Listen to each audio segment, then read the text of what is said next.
Don't stop. Let them hear you. Don't stop. Don't stop. Don't stop. Don't stop. Can't stop. Don't stop. Don't stop. All right, y'all, I think we're ready to get going, so I'm going to just let the first speaker come up, and then we just going to, is who? Okay, there you go. Oh, shoot. Give it up for my sister, please.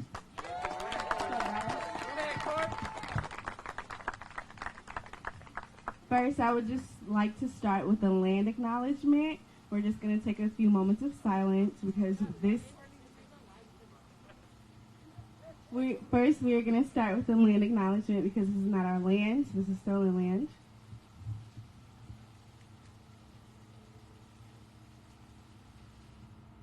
Ashe. So we are here today because we know that Kim signed the executive order for our friends with felony convictions to be able to vote. Originally, when they had signed the bill, it was for felons to be able to vote, but they would have to be able to pay their restitution. Restitution is victims' fees. So whoever their victim was, it isn't any fees owed to the court, state, or any of that, which is really not fair. If you think about it, it is a poll tax, which is something that they used to use back in the day, a tactic they would use to keep voters, especially black voters, out of the polls, right? So, yeah, so that is why we're here today. It was a great victory. Unfortunately, we did not know about the signing, so we weren't able to attend. But we are here because we wanted to throw our own celebration, right? So, yeah, make some noise for that. Yeah, that's a dub. Also, it is important to acknowledge black youth and black women for their voices because without this movement, black youth and black women without this movement and without black women and black youth, this movement would not be alive. So, it is important to listen to us. We've been silenced in many ways, and us not being invited to the signing is being silenced in a way because we have fought. We have been abused, we have been exploited, we have been harassed in many ways, and Kim has not reached out. Nobody who was there has reached out. If they've reached out, it was a sorry apology.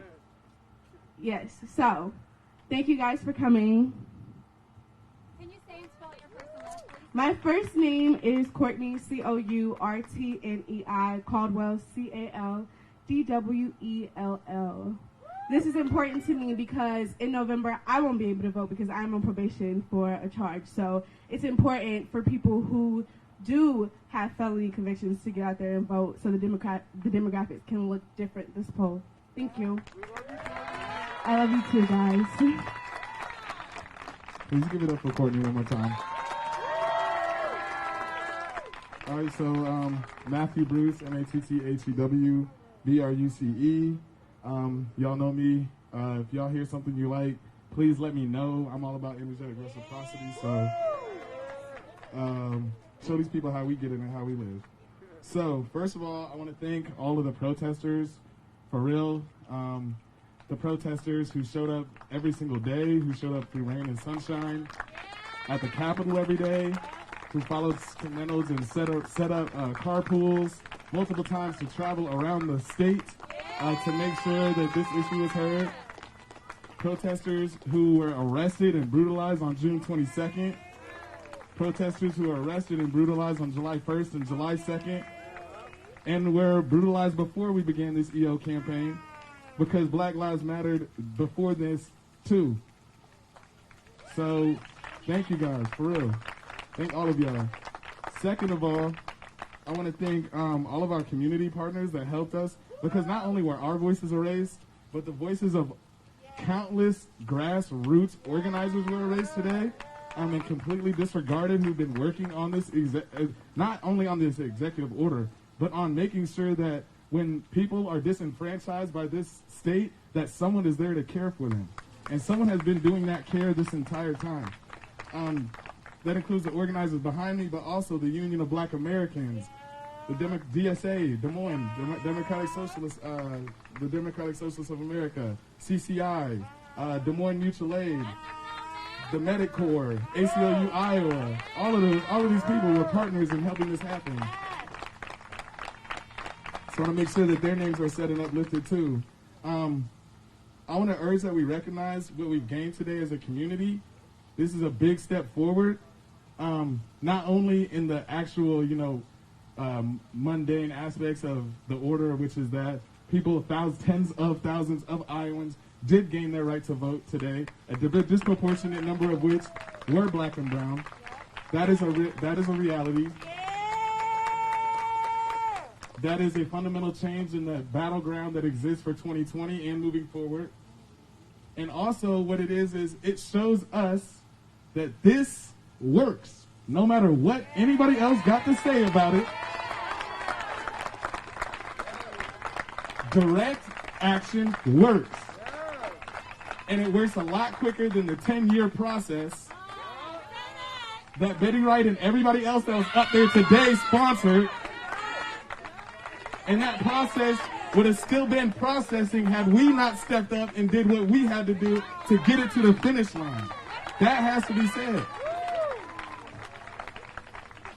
NAACP, Rep. Akeo, Will Keats, and whoever else was out there, and didn't have nothing else to say about all of the other countless hands that went in on this project. Also, I want to thank Kim Reynolds and the GOP. Now, y'all are thinking that, Matt, I'm going to thank y'all for this. When we showed up, y'all showed y'all ass.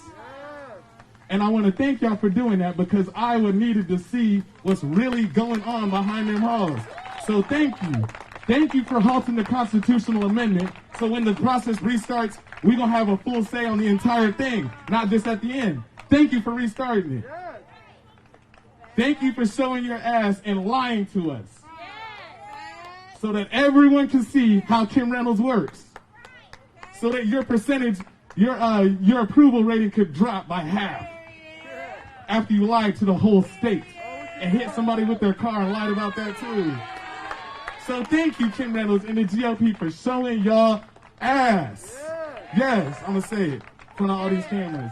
Lastly, we was banned. 13 people was banned in the campaign to get this order signed. So if y'all believe that it's a legitimate cause, which y'all do because you signed it into law, then you will lift that ban on us who got the law pushed through. Thank you.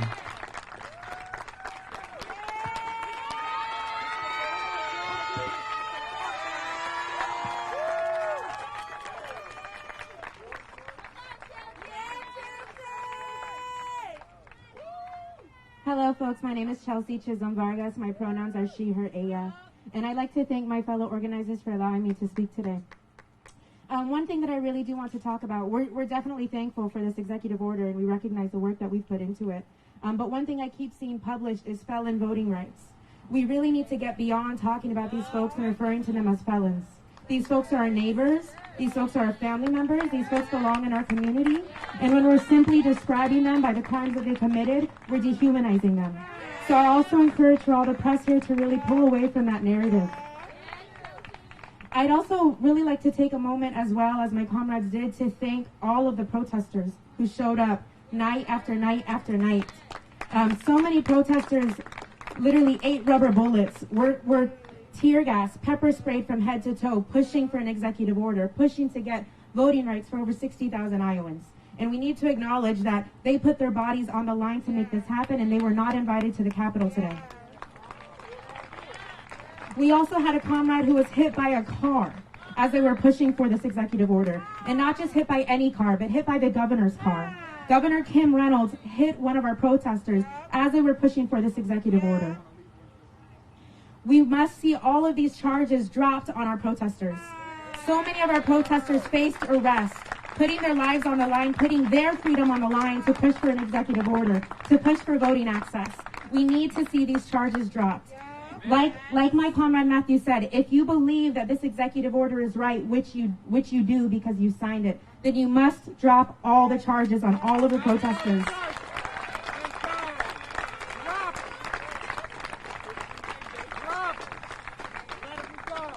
And while we're thankful for an executive order, we know this is not a permanent solution.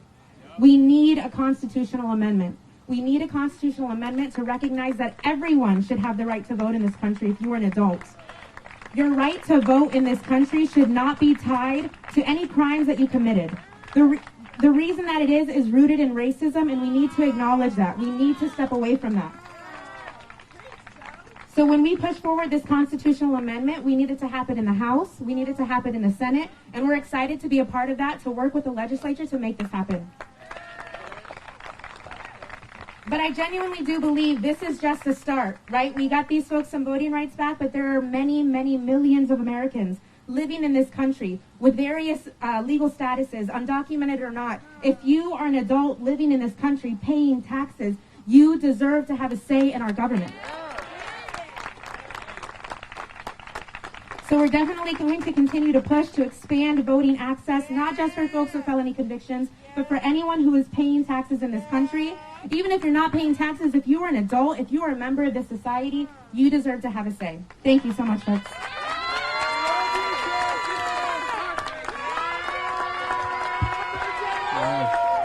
I just want to uplift everything Chelsea just said. She was spot on. Yeah, I do also want to apologize. I'm listening to the city council meeting right now. We've been on here for 9 hours, so got that going. Yep, but Jaylen Cavil, JaylenCavil. I just want to start out by, first off, thanking every single person who's behind me right now. These people have put in so much blood, sweat, and tears, tireless days, working more than a full-time job with no pay to get this done and many other things done and working in this state. So thank you to all of the organizers from Des Moines BLM. I want to thank every single person who has come out to protest with us at any moment. If you stood with us at any time, I just want to thank you and uplift you, because without all of y'all, this would not have happened. Thank you to everyone who's been a part of this movement, for real. And I know my comrade Matt did thank Kim Reynolds. I'm not going to thank Kim Reynolds. That's just on a personal point. I think that what Kim Reynolds showed us this entire process was just how much of a coward she really is. Yeah, because today, yeah, Kim Reynolds is a coward. She showed us this entire time. Yep, because today is the 51st day. It's been 51 days since Kim Reynolds made us a commitment. In her office, she told us that she was going to sign the executive order, and we had to wait 51 days for this to happen. We reached out to her many, many times throughout this process, never heard anything back from her office, always trying to ask her for updates on her progress with the executive order, never heard anything back from her. She ran from us this entire time. I mean, as people said, she hit someone with a car, me, but she ran from us. Yep. Right. Tears, white fragility. She lied time and time again at the press conference. Even yesterday. Was it yesterday? Yeah, yesterday. So tell me why, if you knew already that you were going to, I mean, I'm sure she knew she was planning on signing this executive order today. She didn't just wake up and decide this. So why, when she was asked at her press conference yesterday about this, did she pack up her stuff and run out the door? She scuttled out the door, and that really right there is symbolic of what we've seen throughout this entire process with Governor Reynolds. She has ran at every moment possible and lied to the people. So we will not be thanking her today. Yep, I do want to uplift this executive order. I think it is a great victory, but I do want to again stress it is a small victory. Today we got tens of thousands of people re-enfranchised and got their voting rights back. However, it is not every person. We were fighting for the voting rights of every single person who's been convicted of a felony, and this executive order does not go far enough in re-enfranchising every single Iowan who's been convicted of a felony conviction. Because this executive order made things conditional. It made it conditional on what kind of crime that you may have been convicted of. Certain violent crimes were excluded from this executive order. She also excluded folks who are on parole and probation. This is not right. In the United States of America, voting rights should not be conditional on anything at all. especially any type of conviction, because as Chelsea so smartly noted, that is racist. It has been racist since its inception. It goes all the way back to Jim Crow era laws, and it is unacceptable. So while we celebrate this small victory, we will keep fighting. We have to keep fighting, because there are still so many thousands of Iowans who are not reenfranchised from this executive order. And we must push even further than that. Yes, folks who immediately get released should be immediately reenfranchised, but folks who are incarcerated right now should have the right to vote. Folks who are incarcerated right this moment should have the right to vote, and we need to vote, and we need to fight for that. We do, because so many of those folks are going to be leaving at some point, re-entering society, and they have the right to have a voice in what that society is going to look like once they're released. We need to fight for all voting rights for all Americans. Anyone over the age of 18 should have the right to vote, regardless of anything going on in their life. Yep.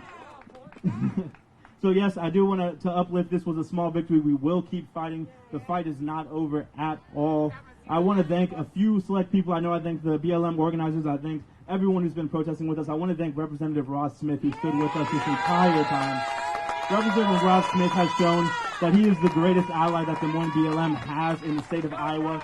The greatest ally that Des Moines BLM has in the state of Iowa has been Ross Smith since its inception. He has been using his power and his voice to help us, and we cannot thank him enough. And it's funny because he does not even live in Des Moines. He represents Waterloo, 2 hours north of Des Moines, and he is still... Jalen, so if they had shared you guys this moment with you and invited you along, what would that have meant to you, and what would have been different? So, I mean, the points I spoke on earlier, we 100% stand by. This executive order does not go far enough. So while we do celebrate the fact that tens of thousands of folks are being reenfranchised, we see this as a small victory, right? We're not going to sit here and uplift Kim Reynolds and say, look at this civil rights hero, look what she's done for the community, because she hasn't. She hasn't done this. This is something that, first off, this is something she claimed that was a priority for her years ago, and she waited this long to do it in the first place. So that's a lie right there. Yep. Second off, Kim Reynolds has not stood with us. She's lied to us time and time again. So yes, we'll celebrate this victory. We're not going to celebrate Kim Reynolds as a person. But the fact that we were not invited this morning to the signing is offensive. I will say that. All of the people standing behind here, we found out about this executive order signing on Twitter, the same way everyone else did. Even though we had 2 in-person meetings with Kim Reynolds in her office, we were the ones that she made the guarantee with, that she would work with us and that she would sign this executive order, and then she straight up ghosted us. Ghosted us for 2 months, and then out of the blue announces she's going to sign this executive order and invites folks like Will Keeps. Why was Will Keeps invited to this? Yeah, Will Keeps, I'm sure folks here in Des Moines are familiar with Will Keeps. Will Keeps has not been fighting for this issue. She invited him because he's her friend. She wants to tokenize him. He's a black person that supports her. So we don't agree with that. We don't agree with a lot of the things that happened this morning. It is disrespectful that Des Moines BLM was not informed and invited to this executive order signing, as we were the ones pushing on this. So yeah, we're going to take this time now to celebrate with ourselves and have this press conference. We thank you all for coming out. I'll hand over to the next speaker.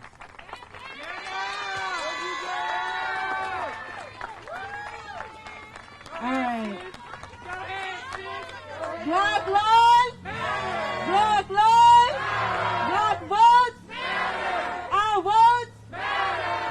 Go ahead, Go ahead, sis. All right, first of all, I want to say thank you for all the organizers, because they have lost sleep. They put their bodies on the line. They got tear gas and everything in between. So thank you for everything that you're doing right now. I also want to thank all the protesters who come out and actually support folks that support Black lives and Black liberation, because we believe that when you support Black liberation and Black people get liberated from all oppressive systems, everyone gets liberated. And we can see that right now with this EO order. If all Black folks can vote, that means everybody else gets to join in. So just remember that. I also want to thank all the folks who have been supporting us, from the folks who have been feeding us at a protest, folks who have been making sure that they show up at the jail when we get illegally arrested. I want to thank all of them, because they have been essential in our survival as protesters, as Black people. as people who want to be liberated from oppressive systems. I want to give recognition to the fact that, like, yes, we got a small win today, but I'm not thanking Kim Reynolds at all. I'm not. That's her job. This is a constitutional right. It's a constitutional right. If I'm paying taxes, don't look at it shouldn't be conditional. I should be able to vote. I should be able to decide who represents me in office, who speaks for me, who speaks over my life, who decides what kind of policies affect me, housing, childcare, how I get treated in prison if I ever end up over there illegally. Because that happens a lot, especially to black and brown folks.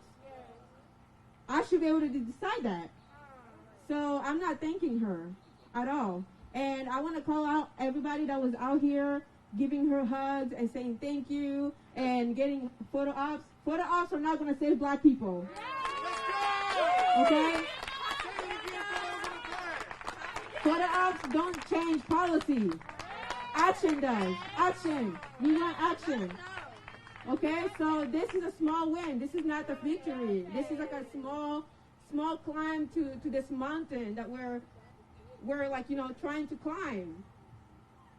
A mountain full of white supremacist ideologies, oppressive systems that continually oppress everyone and people who have been down since this country was created. Systems that continually put black people down, that continually put black people in jail for crimes that white people commit. A lot of folks right now are in prison for crimes they did not commit. I want to recognize that. A lot of black men are in prison right now for crimes they did not commit. I want to recognize that.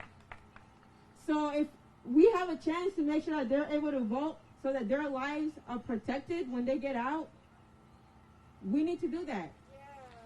And it shouldn't be conditional, ever.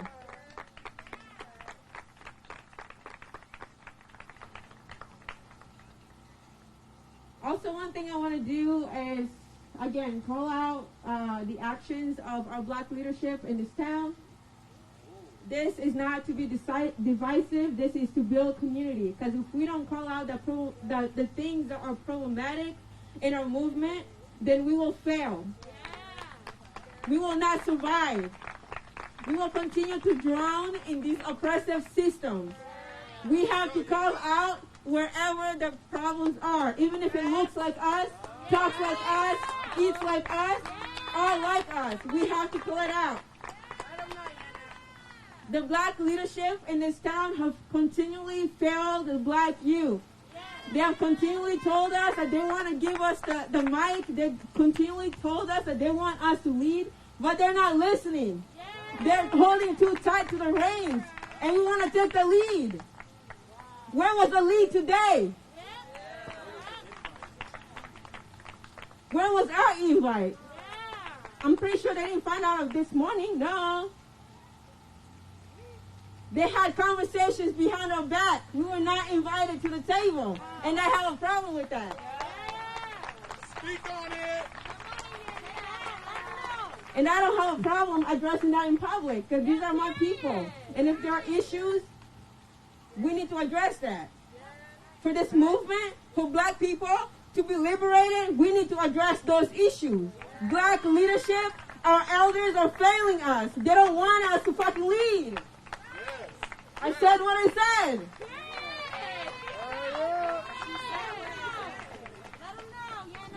I still haven't gotten a phone call. Did y'all get a phone call? No. Anyone get a phone call today? No. Still haven't. I still haven't gotten a phone call, but they're posting on social media about how they're thankful for BLM being a part of this movement and being able to get this through. But nobody has called any of the organizers. They haven't called any of the organizers, so what do you mean? What do you mean? You are part of the problem. The reason why black people have not been liberated for this long is because we have people in the system working with the system, and we're tired of it.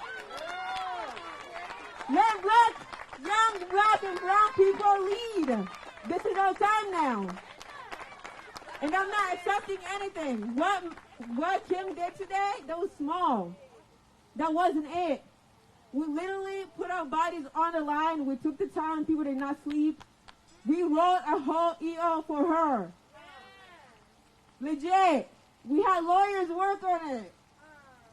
We sent it to her. And then she gave us something that wasn't anything even close to.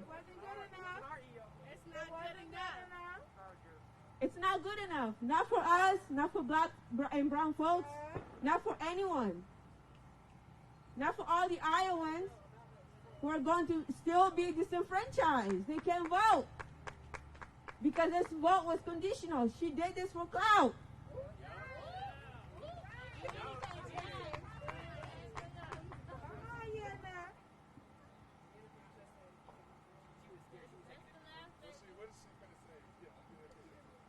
I still want the black leadership to call me and apologize for being dismissive, disrespectful,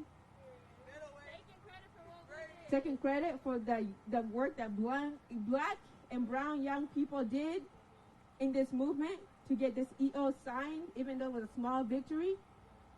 I want an apology. And they need an apology. Publicly. If you're going to disrespect people publicly, I want the apology in public. Own up to your mistakes. Own up to it. This is not a generation that's going to sit down and have small talks in the back room. No, we're going to take it public. We need accountability. We need accountability from these oppressive systems and from the people that we entrusted our lives with to go and speak for us. But more than enough times, they fail us. They said they were going to be here for us, support us. Had a whole meeting about it. We had a whole meeting about it, yeah? They left that meeting to talk to Kim. Yeah, exactly. So what Kim did today, don't let that fool you. Honestly, it's not what y'all think. She just wants clout. Okay? She wants Trump to look at her and be like, I'm proud of you.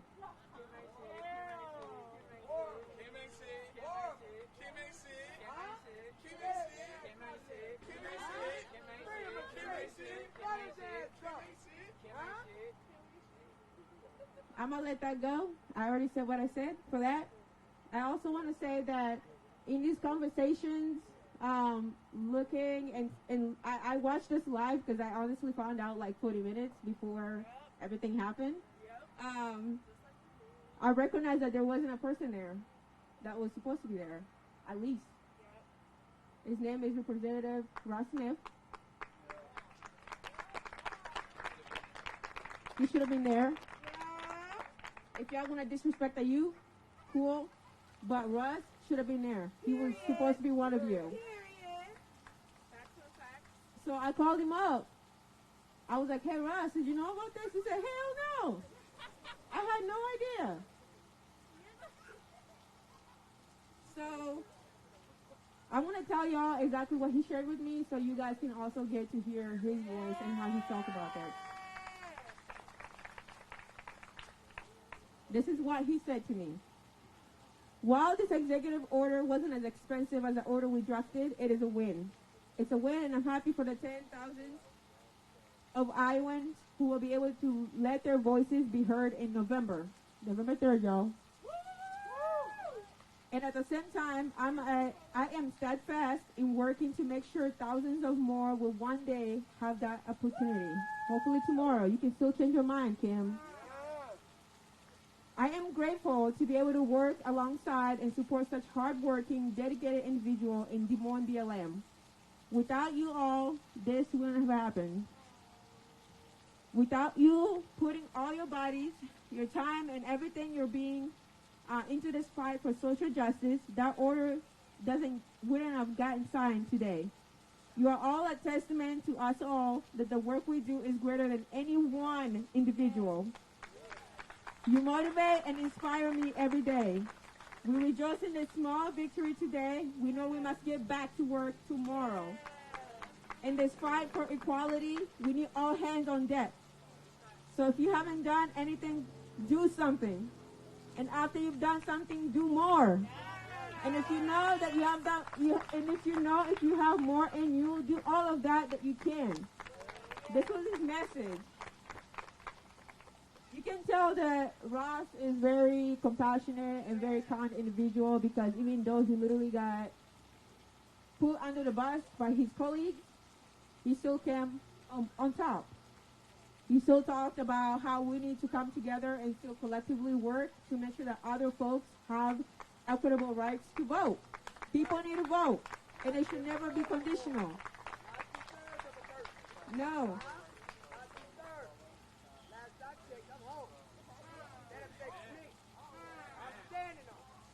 If we have to pay taxes in this country, we need to be able to vote. It should never be conditional. Please understand that. It should never be conditional. Now what they did is exactly the Constitution. The Constitution says if there is no taxation without equal representation, right? No taxation without equal representation. So that also means people in prison should vote. You know why? Because they get taxed. When they do the census, they get counted. Did y'all know that? Folks in prison, they get counted as part of the census. So they should be able to vote. When they come out here, they need to vote on the reality they will encounter out here.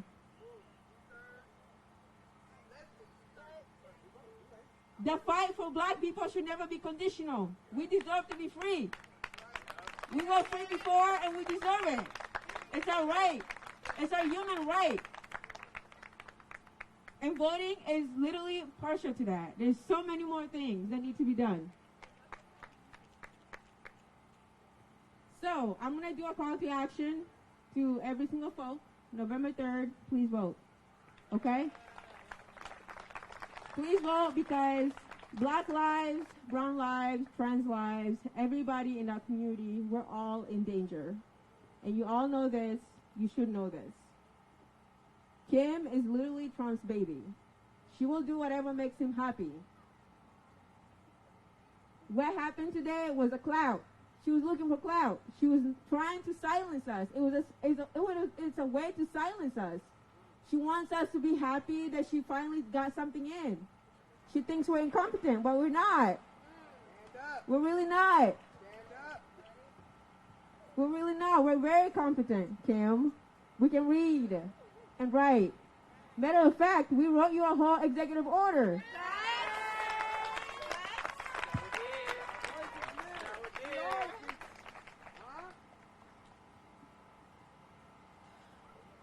Let me breathe for a second.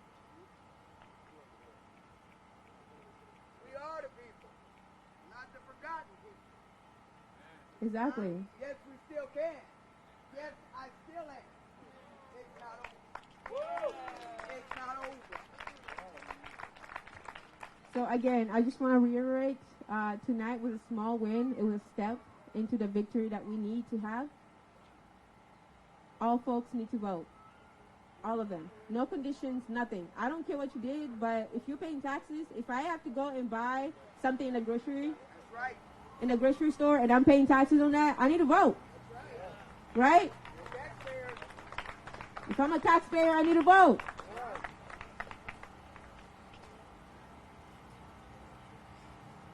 We also need to recognize that this voting system is literally an oppressive system. It doesn't work for anyone that's not white, old, male. Okay? It doesn't work over European heritage. It doesn't work. It continuously oppresses black people. Continuously. Every day. It's oppressing us. It's drowning us.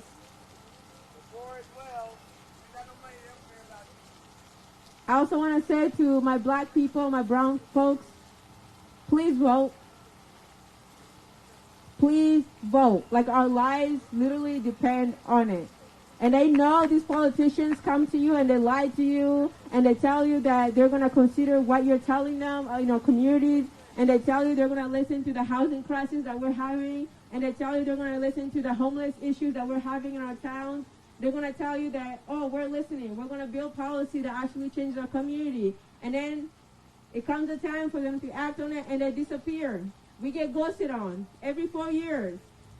Every time we get ghosted on. And I know it's tiring and I'm really, really sorry this is happening to us, but I need you to vote. For real. Black people, brown people, if you're able to vote this election, I need you to vote. Your life depends on it. For real. Please. That's all I gotta say for now.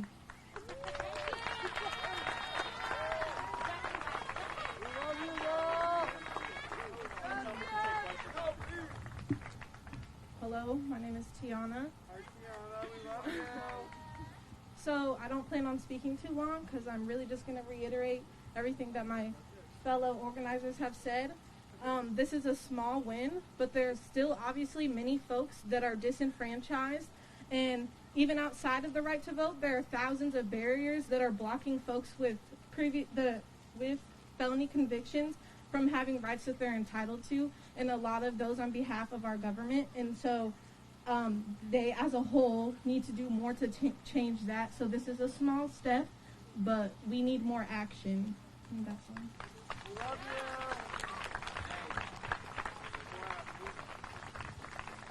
you. All right, so we just want to thank everyone for being here again.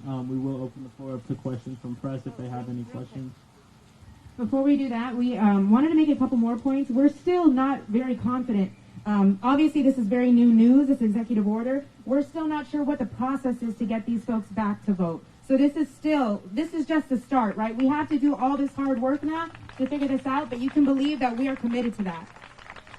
I also wanted to do a quick call to action, as my brother Jalen mentioned, that if you are in jail, you have a right to vote. Here in Iowa, if you are not yet convicted, you can vote. So what I have a call to action to do is for our Polk County Sheriff to go ahead and pass out absentee ballot request forms to their folks who are locked up at Polk County Jail. I also would like to ask him that he connects with wardens at other prisons and jails in the state of Iowa and do the same action. Get everyone who is able to vote the right to vote. We do want to take questions, but I did want to acknowledge, as one of our comrades said, we're doing this for free, y'all. We're not getting paid, right? So this is a lot of work. We've been putting in a lot of work, but your donations help. As we're trying to legitimize ourselves as an entity, we need your support to make that happen.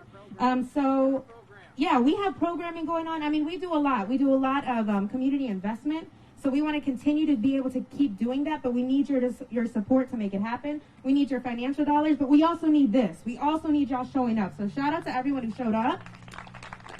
I am going to drop our GoFundMe because we want to be able to, again, invest in our programming, but invest in our youth. We want to be able to pay these folks for their labor. So our GoFundMe is gofundme.com/DSMBLM fund. So please, please, please donate what you can. Show up to our events. Show up to our programming when we have those events as well. Also, we have an event right after this. So I know a lot of y'all are here for that event, so please, please stay around. If you just came for this, hey, kick it with us after too. So we would like to end it on that note, but do y'all have some questions? Anyone want to come up? It's cool if y'all don't. Yeah.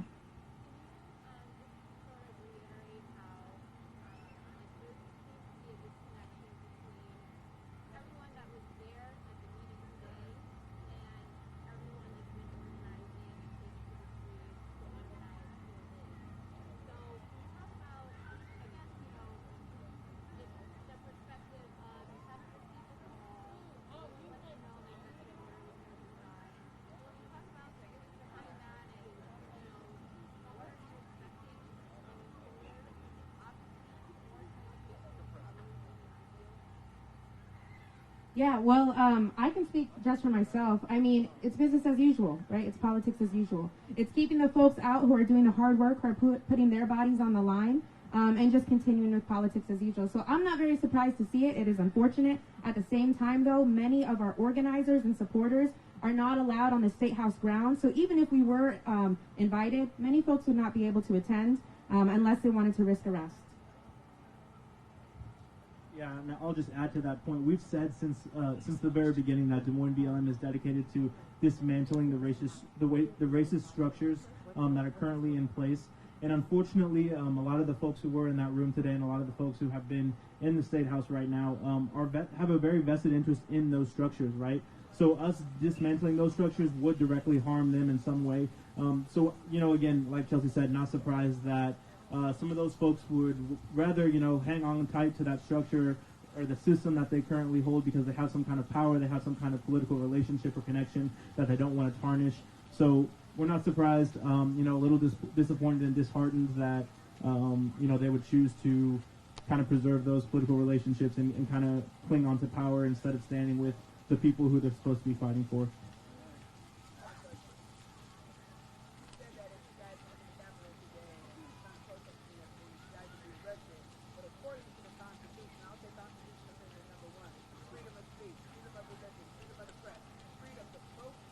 Absolutely. And freedom to petition your government.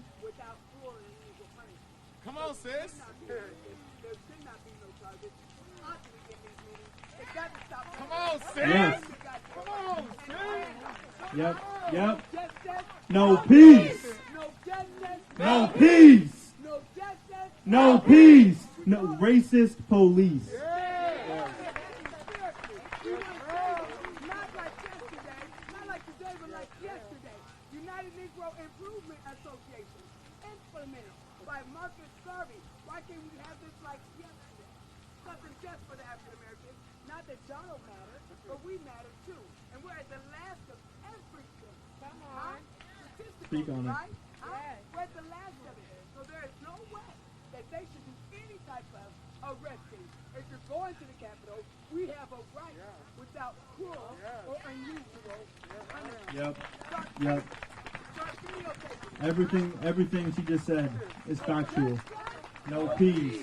Yep. So like Chelsea mentioned and she just so eloquently stated, we have the constitutional right to petition our government. We have the constitutional right to go to the Capitol and try to talk to our legislators and try to talk to our governor. And we are being suppressed from that right now because they have unconstitutionally and unjustly put a restriction on the folks who are able to be not only at the state capitol, but on state grounds and state property all the way around the Capitol. Folks are risking arrest just for being in the parking lot. And that is unjust, unconstitutional. It needs to change. And it was a direct attempt by them to silence us because before they put that ban in, the Capitol ban, we were at the Capitol every single day. Every single day, Monday through Friday, we were at the Capitol. We were raising hell. We were fighting. We were yelling. We were pushing our agenda. We were trying to get Kim Reynolds to be accountable and tell us her progress on the executive order. And instead of coming out, instead of meeting with us again, instead of giving us some kind of update, instead she had the State Patrol and Des Moines Police Department come in, arrest folks, and then give it an unjust Capitol ban that we will be fighting against and we are fighting against right now. It do sound like a lawsuit. It sounds like a... Hey, Jada, can you help me out? What's the sergeant name for the state troopers? Randy. Randy Coon. Yeah. Coon. Yeah. Cooner. Yeah. Randy. Okay, Sergeant Randy. So, speaking on what my sister spoke on about the First Amendment, she so eloquently spoke on. Sergeant Randy Cooner and some of the DMPD puppets and pigs as well came up to us, I believe a week after June 22nd or 2 weeks after, and they actually told us that our First Amendment rights would no longer be recognized in the streets. They literally walked up while there was 4 of us in the sculpture garden preparing for a demonstration and told us, you cannot protest in the streets today. Don't care if the assembly is peaceful or not. You're not assembling in the streets today on public property. Now that's deep, ain't it, sister? Right. Now that's deep. Now those are our streets. Speaking of the people, that state capitol building is called the People's House. And when I tell you that Rep. Ross Smith is incensed about our Capitol ban being banned from the People's House, he's incensed. because it is a blatant, open, obvious, clear as day, in the middle of your, right in front of your face, between your two eyes, violation of the Constitution of the United States of America. And all of us sitting around watching it. I dap up with somebody, they had their constitutional right taken away. They can't vote. They tell me, man, that's crazy what they did to you. That's crazy what they did to you. That's what's going on in this movement. And that's the disconnect. Is that those people that they're saying we're disconnected from are actively working in those plans. And they've been involved in those plans. And they continue to be involved in those plans. Because them same people we talking about right now was there the day that they told us we wasn't going to be in the streets. Getting in the middle of our negotiations after we took the streets anyway. Took that shit anyway. Had them confused and pressed. Then their little minions showed up. Yeah. And I say this to my team all the time. In the Haitian Revolution, which is the only successful uprising, slave uprising in human history that completely liberated and enslaved people, the first thing that they did in that revolution was cut out every single black collaborator. And go through any enemy that stands in your way. It don't matter. Period. So that's shit. Let me hand out this mic.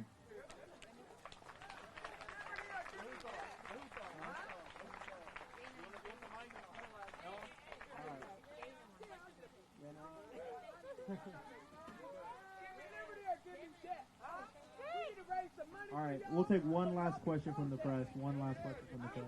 We need to raise money for y'all, so y'all can stand on the constitutional right.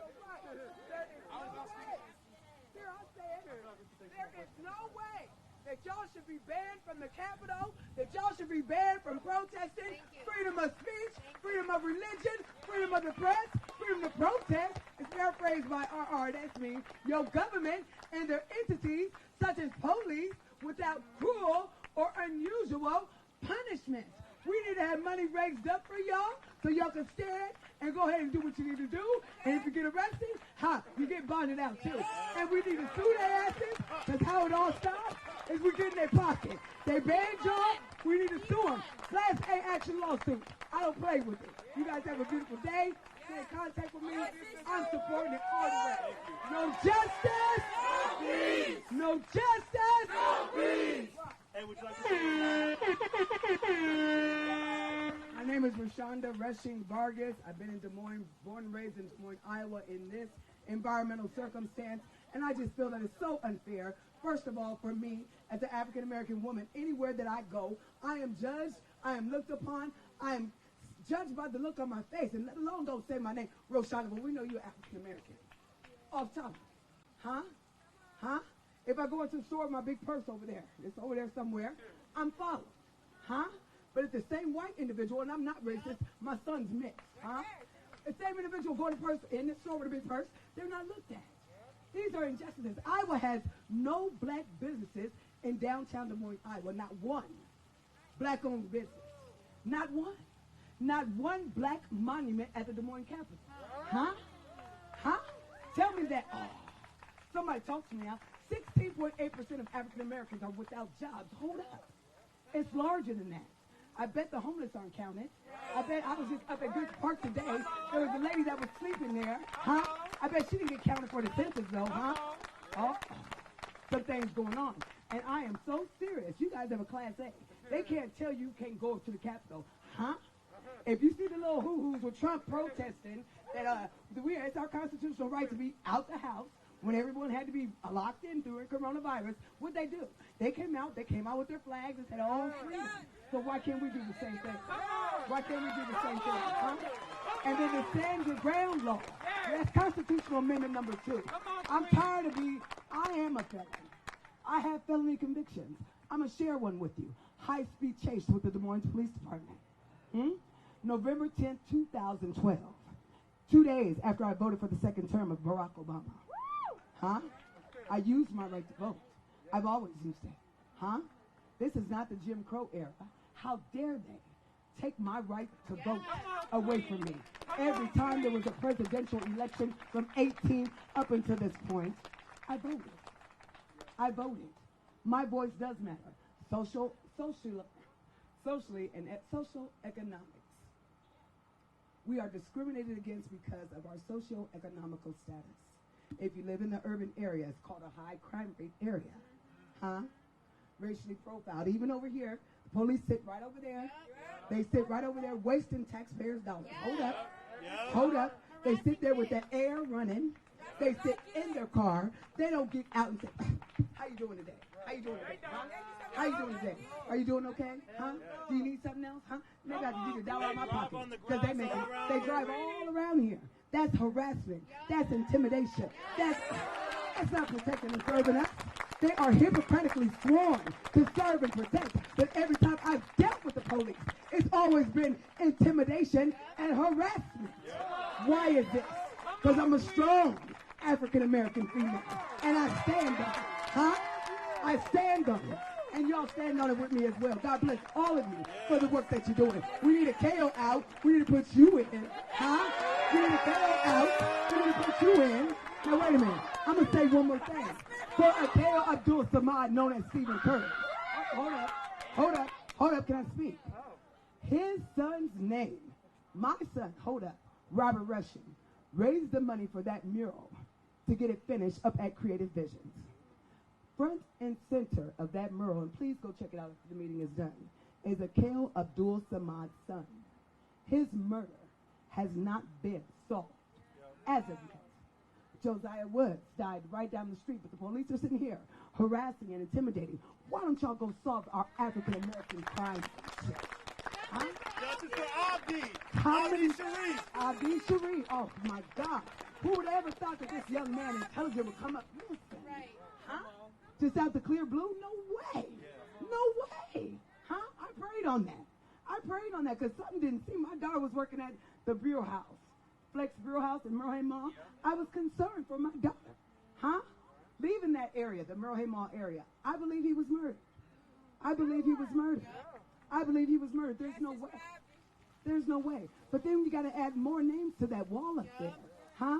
Creative Vision should be open for the homeless, around here. They have access to computers. Not everybody has access to computers right now. He has a kitchen. Nobody's cooking in it right now, And then how can Iowa open up the bars and Adventureland and our library is not open right here? How? What is this? Huh? What is Iowa doing? We can't even go to the library and check out a book without calling. But you can open up Adventureland? What is this? Huh? Then you want to hide statistics from Tyson Foods and shit. Want to send our babies back to school and hold up. Our teachers need to be paid more money. Huh? Our teachers need to be paid more money. Look at all the personalities of the children, including mine, because they bad. Oompa Loompa is a message. Huh? They got too much mouth. Huh? We've taken God out of everything, and some people may not believe in God, but I do. Huh? And if they took God out of everything, I bet somebody got $1 in their pocket. Pull that $1 out for me. Somebody pull out $1. Huh? Somebody pull out a $5. Don't pull it out. It says in the back of it, in God we trust. Huh? So some of you that might get offended by that, oh well. I bet you ain't offended by going and spending that $1 though, are you? I bet if we put God back in the schools, we wouldn't have columbines like we do right now, would we? Huh? Wouldn't have children shooting up each other if they got their butt whooped. Huh? What's it say? Come. What's it say? In God we trust. It's in God we trust. That's right. And we've taken God out of everything, y'all. Now, I know some people might think the trees are God. Well, talk to the tree about our children. Huh? They come first. Trump talking about cutting off education, money, if we don't open up our schools. But wait a minute. Corona's not done yet. You're going to send the children to school. They're going to come to school, maybe catch the virus, and bring it home to the whole family. I think it's called population control, ain't it? Huh? Is that what it's called? Well, let me get off the mic. I'm done now. Y'all have a great day. God bless. Y'all, please give it up for Rashonda. Please give it up. No peace. Thank you so much, Rashonda. So many points were just made right there. So many points. All the points, honestly, were just made right there. Thank you so much. All the points. Yes, defund the Des Moines Police Department. We need to defund the Des Moines Police Department right this instant. We have been on the Des Moines City Council for going on 10 hours now. The meeting has been going on. I'm still on it right now, listening to, Mayor Frank Coward and the rest of the council talk, and it's. So just know that while we are celebrating this win right now for the state of Iowa and the tens of thousands of folks that are re-enfranchised, we will keep the fight up at the State House with Kim Reynolds, but we will also keep the fight here in Des Moines with the City Council, with Mayor Coward, and the rest of all of them. We will not stop. Defund DMPD!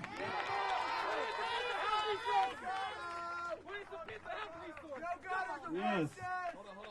All right. How do you spell racist? DMPD. How do you spell racist? DMPD. How do you spell racist? DMPD. How do you spell racist? DMPD. How do you spell racist? DMPD. Hey, and I don't know if these news cameras are still running or not, but I'm gonna take this time right now to say LOL at Sergeant Paul Parisic getting denied at Dunkin' Donuts. Can we give it up for those brave Dunkin' Donut workers? Those brave Dunkin' Donut workers, let's give it up for them. Yes, they need to be supported. Please find out who these brave Dunkin' Donuts workers are. We need to uplift them financially because unfortunately they were fired from their jobs because Paul Parisic is a baby and goes crying to the media and goes on his wife's radio show and starts crying about how he was denied his donuts. So yes, he denies us our constitutional rights every day, and this man was denied donuts one morning and decided to get 2 young people fired from their jobs. Please uplift and support those 2 young people because what they did was brave, and I would hope that everyone else in the city of Des Moines would follow by their lead. If you are working at any establishment, please deny Paul Parisic's service. He does not deserve to be welcomed at any establishment in the city of Des Moines. Send that man back to the suburbs. White fragility. Cops crying over donuts. Who would have thought? We fight for fucking justice. All right, so with that, we're basically going to wrap up this press conference. We got an event going on over here. Thank y'all all for coming out. Once again, please keep up this fight. One more last call to action. We must get every single person who was just re-enfranchised today registered to vote. Find these people, get them registered to vote, get them that